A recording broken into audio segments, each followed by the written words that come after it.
Mobile پر تلاوت کے آداب۔ آج کل موبائل پر جو قرآن مجید کی تلاوت کی جاتی ہے یہ کیسا ہے، اس بارے میں کیا حکم ہے اور اس کی کیا شرائط و آداب ہیں؟ راشد صاحب کراچی سے۔ جائز ہے، بہتر تو یہی ہے کہ مصحف میں قرآن کی تلاوت کی جائے، تو تواتر سے اسلاف سے منقول ہے، اس کی ایک الگ برکت ہوتی ہے، خود آپ کو محسوس ہوگا اس کی ایک روحانیت۔ لیکن بہرحال موبائل پہ بھی جائز ہے، تو اس کے آداب کیا ہیں؟ موبائل پہ تو علماء کا اختلاف ہے کہ بغیر وضو کے آپ اس پیج کو ہاتھ لگا سکتے ہیں یا نہیں لگا سکتے۔ میرا خیال ہے بنوری ٹاؤن کا فتویٰ یہی ہے کہ وہ جو پیج ہے نا جو آپ نے موبائل پہ قرآن کا کھولا ہوا ہے اس کو آپ ٹچ نہیں کر سکتے بغیر موبائل کے، یعنی اس پیج پہ ہاتھ نہیں لگ، موبائل تو پکڑیں گے آپ لیکن اس پیج پہ ہاتھ نہ لگائیں۔ اور جامع رشید کا فتویٰ ہے اور بھی دیگر اداروں کا کہ نہیں، پیج پہ بھی ہاتھ لگا سکتے ہیں۔ تو یہ اختلاف ہے، جب محققین کا اور اہل حق کا اختلاف ہو جاتا ہے تو اس میں احتیاط یہی ہے کہ آپ کوشش کریں موبائل پر بھی باوضو ہی تلاوت کریں، بہتر یہی ہے۔ اور گنجائش کی بات یہی ہے کہ بغیر وضو بھی تلاوت اس پہ جائز ہے، لیکن اتنی بات تو سب کے نزدیک ہے کہ وضو کر کے تلاوت کا ثواب بغیر وضو تلاوت سے بہرحال بہتر ہے۔ اور ایک اہم بات یہ بھی ہے کہ اگر آپ حافظ ہیں یا قرآن حفظ کر رہے ہیں اور بار بار آپ کو قرآن دہرانا پڑتا ہے اور بار بار وضو کے چکر میں آپ کو یہ خطرہ ہے کہ میں تلاوت سے ہی رہ جاؤں گا، تو پھر بغیر وضو ہی پڑھیں ضرور بہرحال۔ باقی اور مزید آداب یہ ہیں کہ ایسے نہ پڑھا جائے، موبائل پہ تلاوت نہ کی جائے کہ جیسے کوئی ناول پڑھ رہے ہیں آپ، ٹانگ پہ ٹانگ رکھ کے آڑے ترچے بیٹھ کے عجیب طریقے سے، تو یہ ٹھیک نہیں ہے۔ تو بیٹھ کے پڑھیں، تمیز سے پڑھیں، لیٹ کے بھی گنجائش ہے، بعض دفعہ بیٹھنا مشکل ہوتا ہے لیکن لیٹنے کا بھی پھر مہذب طریقہ بھی ہوتا ہے نا لیٹنے کا، آڑے ترچے نہ لیٹے ہوئے ہوں، الٹے اوندھے نہ لیٹے ہوئے ہوں، یہ پھر نامناسب ہے۔ اور جب پیج کھلا ہوا ہو نا، اس پہ پیج پہ قرآن کی آیتیں ہوں تو اس پیج کا بہرحال اس وقت احترام کریں۔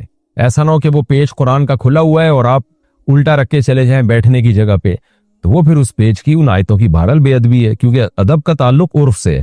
تو یہ آیتوں کو اس طریقے سے آپ کہیں الٹا رکھ کے چلے جائیں اور بیٹھنے کی جگہ پہ رکھ دیں، موبائل پہ قرآن کھلا ہوا ہے اور آپ اپنے بیٹھنے کی جگہ اس کو رکھ دیں، تو یہ نامناسب ہے، یہ بے ادبی ہے۔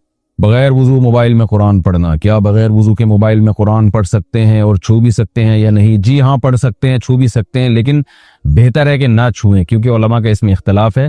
جس پیج پہ قرآن مجید کھلا ہوا ہے موبائل کے تو اس پہ ہاتھ نہ لگانا بہتر ہے، لیکن لگا بھی سکتے ہیں کیونکہ بہرحال وہ ڈیجیٹل فارم میں ہوتا ہے۔ اس میں علماء کی دونوں رائیں، احتیاط یہی ہے کہ نہ لگائیں، پڑھ سکتے ہیں، اس میں کوئی حرج نہیں ہے، موبائل کو اٹھا بھی سکتے ہیں۔ انسٹالمنٹ پہ کوئی چیز لینا کیا سود ہے؟ نہیں، سود نہیں ہے، اگر اسی وقت طے ہو جائے کہ آپ نے مہنگے داموں خریدنی ہے یا سستے داموں خریدنی ہے، یعنی کیش پہ قیمت کم ہوتی ہے اور انسٹالمنٹ پہ زیادہ ہوتی ہے، تو جس مجلس میں آپ خرید رہے ہیں اسی مجلس میں اگر یہ طے کر دیتے ہیں کہ میں انسٹالمنٹ پہ لے رہا ہوں اور زیادہ قیمت پہ لے رہا ہوں تو یہ جائز ہے۔ ہاں، پھر یہ ہے کہ پھر لیٹ پیمنٹ کی وجہ سے اس میں اضافہ لینا جائز نہیں ہوگا، وہ پھر سود ہو جائے گا۔ تراویح میں اجرت لینا جائز ہے؟ نہیں بھائی، تراویح کوئی بزنس کاروبار نہیں ہے کہ آپ نے ریٹ متعین کیے ہوئے ہیں اس کے کہ میں تراویح پڑھاؤں گا اتنے پیسے میں۔ یہ تو ایک سنت عبادت ہے، اس کو فرض نماز پہ قیاس نہیں کیا جا سکتا۔ فرض نماز پورے سال ہوتی ہے، امام کی ذمہ داری ہوتی ہے، وہ اس کی وجہ سے اپنے کوئی دوسرے کام نہیں کر سکتا، اس کو ایک سال نہیں باؤنڈ ہونا پڑتا ہے مستقل اس کو۔ تو تراویح تو سنت ہے، اگر آپ کو کوئی قاری نہیں مل رہا فری میں پڑھانے والا تو اخبل طریقے سے پڑھ لیں، علم طرح سے پڑھ لیں، تو اس لیے جائز نہیں ہے۔ جتنے بھی علماء ہیں مستند ان کا سب کا فتویٰ، اس پہ میں تفصیلی کلپ ریکارڈ کروا چکا ہوں۔ ہاں، اپنی خوشی سے قاری کو کوئی گفٹ دینا چاہے تو گفٹ تو کوئی بھی کسی کو خوشی سے دے سکتا ہے، وہ بالکل جائز ہے، لیکن قاریوں کے دل میں آج کل لالچ بھی ہو گئی ہے، جس مسجد سے ان کو پیسے نہ ملیں پھر وہ اگلی سال وہاں آتے نہیں ہیں۔ جس قاری کا یہ پتا ہو کہ یہ لالچی ہے تو اس کو تو گفٹ بھی نہیں دینا چاہیے، تحفہ ہی ہوتا ہے، اجرت نہیں ہوتی، وہ اس کو تحفہ ہی سمجھنا چاہیے، دے دیں ٹھیک ہے، نہیں دیں تو بھی ٹھیک ہے۔ بیت الخلاء یا بند کمرے میں قبلے کا لحاظ کرنا ضروری ہے؟ جی بالکل ضروری ہے۔ یہ جو حضرت عبداللہ ابن عمر رضی اللہ تعالی عنہ سے ان سے روایت ہے کہ میں نے نبی صلی اللہ علیہ وسلم کو دیکھا کہ آپ کا رخ قبلے کی طرف تھا، آپ قضائے حاجت فرما رہے تھے، کہ آپ کہیں چھت پہ چڑھے نا تو آپ کی اچانک نظر پڑی، تو نبی صلی اللہ علیہ وسلم جو قضائے حاجت کے لیے تھے تو ان کا خیال یہ تھا کہ نبی صلی اللہ علیہ وسلم کا رخ قبلے کی طرف ہے۔ اس کا جواب جمہور کی طرف سے یہ دیا جاتا ہے، جو دیگر اصحاب رسول ہیں وہ اس کے قائل تھے کہ بند کمرہ ہو یا سامنے آڑ ہو تو اس میں بھی قبلے کی طرف رخ کرنا جائز نہیں ہے۔ ہم کہتے ہیں یہ ایک اتفاقی واقعہ تھا۔ پہلی بات، مدینہ میں 100% یہ فیصلہ کرنا کہ نبی صلی اللہ علیہ وسلم کا رخ قبلے کی طرف تھا یا نہیں تھا یہ بہت مشکل ہے، کیونکہ ظاہر ہے قضائے حاجت میں انسان پردے میں ہوتا ہے، اور عبداللہ بن عمر کی جب نبی پہ نظر پڑی ہوگی، کہیں چھت پہ چڑھے ہوئے آپ کی نبی صلی اللہ علیہ وسلم پہ نظر پڑی اور وہ پردے میں ہی تھی،